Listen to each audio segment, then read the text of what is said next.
दोस्तों, आज हम लोग प्लांट किंगडम की एक दवा एकोनाइट के बारे में बात करेंगे। एकोनाइट को मॉन्कशूट कहते हैं और एक जहरीला पौधा है। इस दवा के बारे में बताने से पहले मेरे प्रैक्टिस के दौरान एक एक्सपीरियंस मैं आपको बताता हूँ, शायद आपको समझने में आसानी हो। 10 या 12 साल पहले एक पेशेंट था जो अक्सर आते थे मेरे पास, और वो जब कभी कोई कंफ्यूज है या कोई परेशानी में है, निर्णय नहीं ले पा रहा है, तो वो उनको सुझाव देते थे या रास्ता दिखाते थे, धार्मिक बातें करते थे। ठीक है, इस तरीके से वो लोगों की सेवा करते थे। उलझे हुए लोग, कंफ्यूज लोग, इस तरह से, मतलब मेंटली एक तरह का डायरेक्शन देते थे लोगों को, जहां पे लोग कंफ्यूज हो जाते हैं। तो अक्सर उनको इंडाइजेशन वगैरह ये छोटी मोटी तकलीफें होती थी, जिसकी वो दवाइयाँ कराते थे। एक बार क्या हुआ, वो एक बंदे के साथ आए और केबिन में घुसने से पहले उस बंदे को उन्होंने बाहर बोला कि आप वहीं वेट करो, और अंदर आने के बाद मुझे बोले कर्टन लगाओ। मैंने कर्टन लगाया, पर्दा लगाया, और बस यूँ सामने बैठे हुए, और सडनली वो बंदा चेस्ट पकड़ लिया और रोने लगा। वो बोले मुझे बहुत तेज चेस्ट में पेन हो रहा है, मुझे लगता है कि मुझे हार्ट अटैक आ गया है और मैं बचूंगा नहीं, अब मर जाऊंगा। एकदम ये बंदा ऐसे शांत बैठा हुआ है, और ऑल ऑफ ए सडन इस तरह का रिएक्शन। दोस्तों, किसी के इस तरह के रिएक्शन से आप भी वो जो सिचुएशन होता है उसके इन्फ्लुएंस में आ जाते हो। सडनली चेंज जो पेशेंट में आया है, उस तरह के सडनली चेंज आप में भी आ जाते हैं। अरे अभी तो ठीक था, क्या हुआ अभी? सो इतना सीवियर, और इतना, जैसे मैं बोला यार ये एकदम से जो आदमी दूसरों को डायरेक्शन देता है, दूसरों का कंफ्यूजन दूर करता है, ऑल ऑफ ए सडन इस तरीके से बिहेवियर, ऐसा मैं मर जाऊंगा, बचूंगा नहीं, जो रोने लगे, वो चेस्ट पकड़ लिए। मुझे कुछ नहीं सूझा। ऑल ऑफ ए सडन मेरे दिमाग में जो दवा आई, मैंने उठा के दे दी, और विद इन 3 मिनट भी नहीं बीते होंगे, वो बंदा उस रेस्टलेस, एंजाइटी और फियर वाले स्टेज से तुरंत बाहर आ गया, एंड ही बिकम नॉर्मल। हंसने लगा वो बंदा। जानते हो दवा कौन सी थी? एकोनाइट। ठीक ऐसा ही बिहेवियर होता है एकोनाइट का। वो कब, कहां से, कैसे बदलेगा ना, कुछ भरोसा नहीं। सो दोस्तों, इस तरह का सडन चेंजेस आते हैं एकोनाइट के नेचर में। सडन चेंजेस, वो डिपेंड करता है कि सामने किस तरह का सिचुएशन है, क्योंकि ये बंदा बहुत ज्यादा एक्साइटेबल होता है, बहुत ज्यादा। अब एक्साइटेबिलिटी किसी भी साइड जा सकती है। वो फियर के साइड भी जा सकती है, वो हंसी के साइड भी जा सकती है, हंसी खुशी, या भी दुख के साइड भी जा सकती है।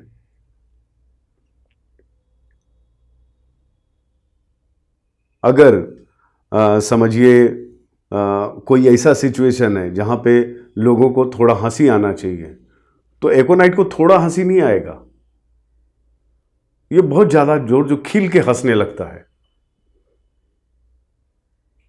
ऐसा कोई सिचुएशन जहां पे पेशेंट रो रहा हो या दुखी हो, जैसे इग्निशिया है, एकांत में जाकर, पर ये नहीं, ये जोर जोर से चिल्ला के रोना शुरू कर देगा। ऐसे होता है छोटी छोटी बात पे। वो डिपेंड करता है कि सिचुएशन कौन सा है। हर वो जगह जहां पे एक्साइटमेंट है, वहाँ एकोनाइट के पेशेंट को तकलीफ होती है। जैसे समझो उसे रोड क्रॉस करना है तो वहाँ वो घबरा जाएगा। समझिए उसे क्राउडेड प्लेस पे जाना है तो घबरा जाएगा, उसे लगेगा मुझे घुटन होगी, सफोकेशन होगा। या काफ़ी लोग कहीं इकट्ठा हैं, वहाँ पे कुछ उसको परफॉर्म करना है तो घबरा जाएगा वो। तो हर वो सिचुएशन जहाँ पे एक आम आदमी को कम एक्साइटमेंट होता है, वहाँ पे एकोनाइट को बहुत ज़्यादा होता है, एग्जैगरेट होके दिखता है।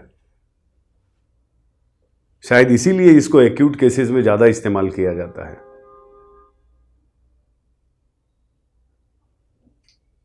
Got it? अब कुछ ऐसी चीज़ें हैं जो बड़ी यूनिक हैं इसमें। जैसे पेशेंट को जब डर लगता है, जैसे वो बंदे ने कहा, पेशेंट ने, कि अब मैं बचूंगा नहीं, मर जाऊंगा। लेकिन और भी थोड़ा सा अगर हम रिफाइन होके बात करें तो एकोनाइट का पेशेंट प्रेडिक्ट करता है टाइम कि ये घड़ी की सुई अगर 2 बजे पहुंच गई, 2 बजे 2 के कांटे पे, तो मैं मर जाऊंगा। इस तरह का होता है।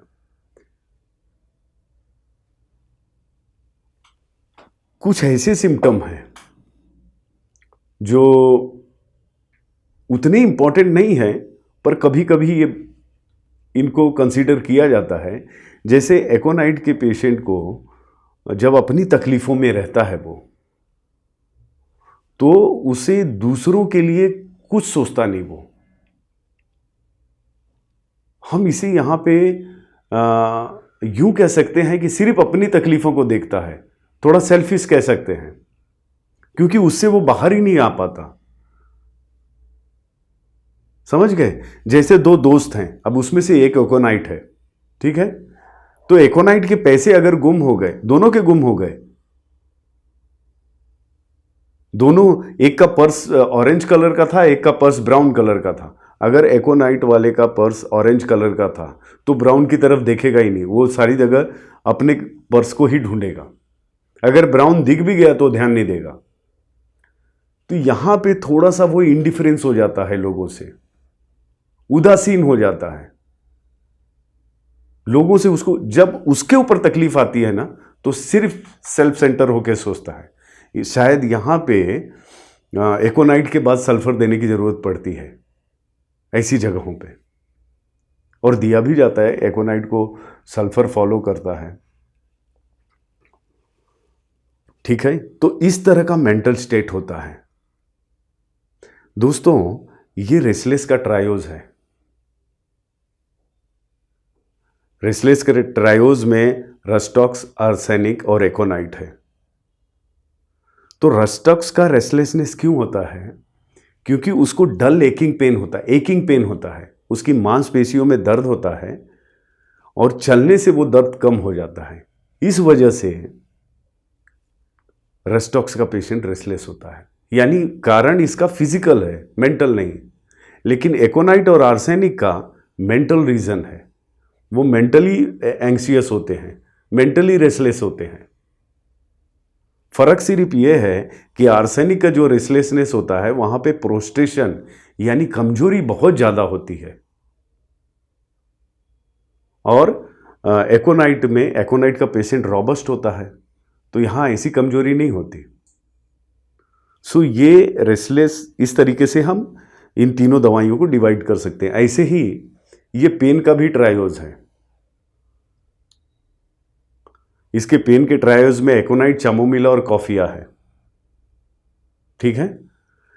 एकोनाइट का पेन बहुत सीवियर होता है, और जब उसको दर्द होता है ना, तो नहीं चाहता कि वो दर्द वाली जगह कोई छुए। वो दूर ही रखता है लोगों को, दूर रहो, उस जगह को ढक के रखता है वो। और जैसे ही थोड़ा सा दोपहर का वक्त ख़त्म होता है, शाम का वक्त शुरू होता है, ठंड होता है, तो उसमें इसका ये दर्द बढ़ जाता है। ठंड में या फिर शाम को या रात को बढ़ जाता है। कभी कभी इसके दर्द के साथ नमनेस या टिंगलिंग फीलिंग भी होती है, जिसको हम आम भाषा में कहते हैं कि यार हम फोल्ड करके बैठे थे, पैर सुन्न हो गया, तो वो सुन्न को नमनेस कहते हैं या टिंगलिंग कहते हैं। तो एकोनाइट के पेन के साथ कभी कभी ये चीज़ें भी देखने में आती हैं। Got it? एकोनाइट के पेशेंट को कड़वी कड़वी चीज़ें पसंद है, कड़वा पेय, पीने वाली चीज़ें कड़वी, जैसे बियर हुआ या कोई भी कड़वी चीज़, या तो फिर खट्टी रहे।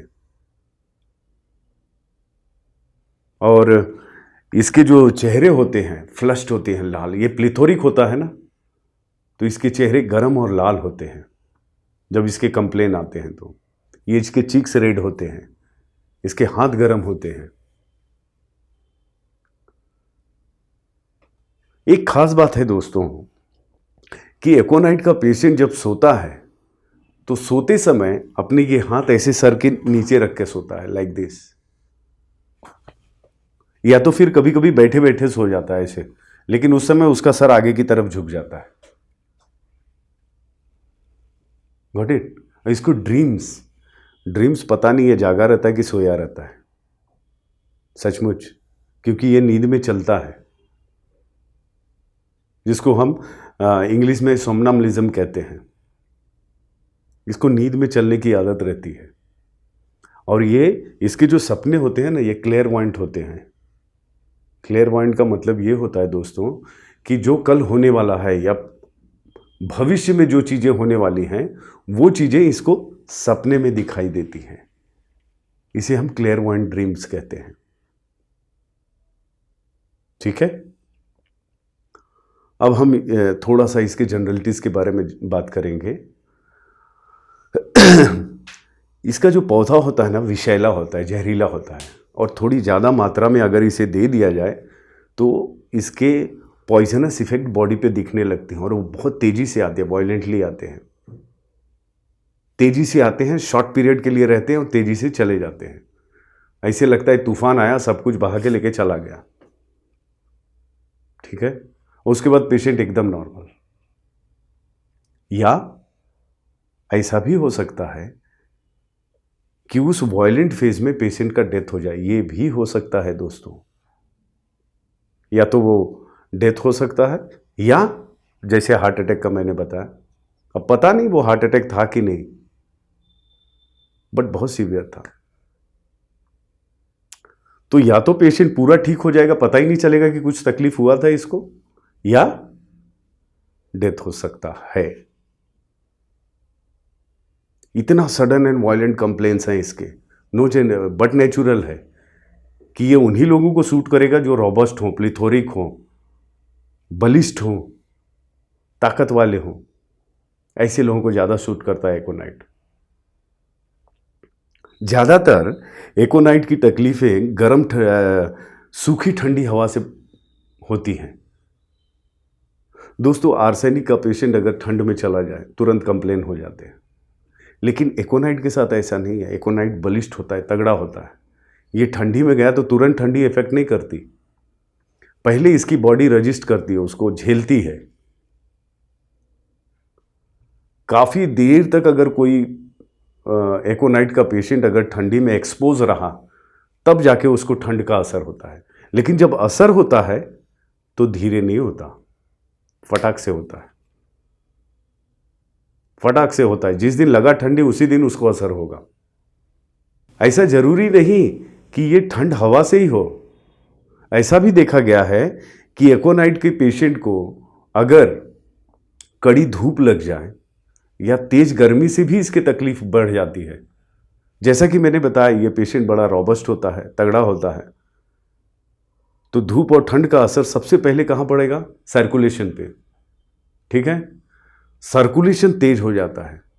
सर्कुलेशन तेज होएगा तो ब्रेन और हार्ट पे प्रेशर आता है, पैल्पिटेशन बढ़ जाता है, रेस्टलेसनेस बढ़ जाता है, फियर बढ़ जाता है। Got it? पेशेंट को लगता है अरे बाप रे, मैं बचूंगा नहीं, मर जाऊंगा मैं। फिर वापस वही चालू हो जाता है, patient predict the time of death. मैं इतने बजे मर जाऊंगा, फलाना लिमगा।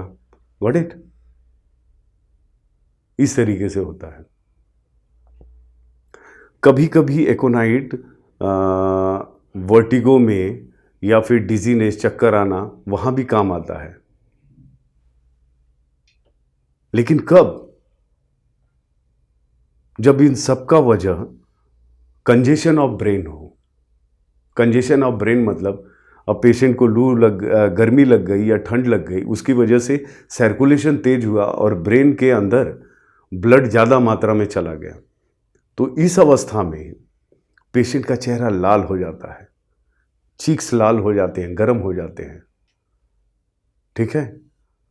और जब वो बैठ के उठता है तो उससे चक्कर आता है। और एक बात और, भले उसका चेहरा लाल हो, लेकिन जब ऐसी अवस्था में ड्यूरिंग दिस फेज जब वो बैठ के उठता है तो उसका चेहरा पेल हो जाता है, फीका पड़ जाता है।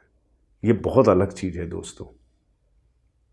अक्सर हम लोग ये देखते हैं कि ये दवा ऐसी है तो इसका यहाँ यूज़ करना चाहिए, ये दवा ऐसी है तो इसका यहाँ यूज़ करना चाहिए। पर पैरेलली हमको ये चीज़ें भी जानना चाहिए कि इस दवा को कहाँ कहाँ यूज़ नहीं करना है, खासकर इस तरह की दवाइयों में। Got it? सो एकोनाइट का उपयोग ऐसी जगह पर मत करिए जहां पे ऑलरेडी इन्फ्लेमेशन सेट हो चुका हो, जहां पर म्यूकस मेम्ब्रेन में इन्फ्लेमेशन हो चुका हो। जी ठीक है, जहां पे टॉक्सिन बनने तैयार हो चुके हों, ऐसी जगह पे एकोनाइट मत यूज करिए। For example typhoid, diphtheria, malaria, ये सब चीजें हैं ना, यहां पे ऑलरेडी बन चुका है, इन्फ्लेमेशन हो चुका है, टॉक्सिन बन रहा है शरीर में। तो यहां पे आपको एकोनाइट के सिम्टम नहीं मिलेंगे। यहां पे विगरस या वॉयलेंसी वो नहीं मिलेगी। Restlessness, agony, tosses about in agony, ये नहीं मिलेगा। करवटें बदलना, अपनी तकलीफ, जब ये तकलीफ में रहता है तो एक जगह नहीं बैठता, इधर से उधर, उधर से इधर, इधर से उधर, उधर से इधर करवटें बदलता है। यानी इतना ताकत, रेस्टलेसनेस और ये सब चीजें नहीं मिलेंगी।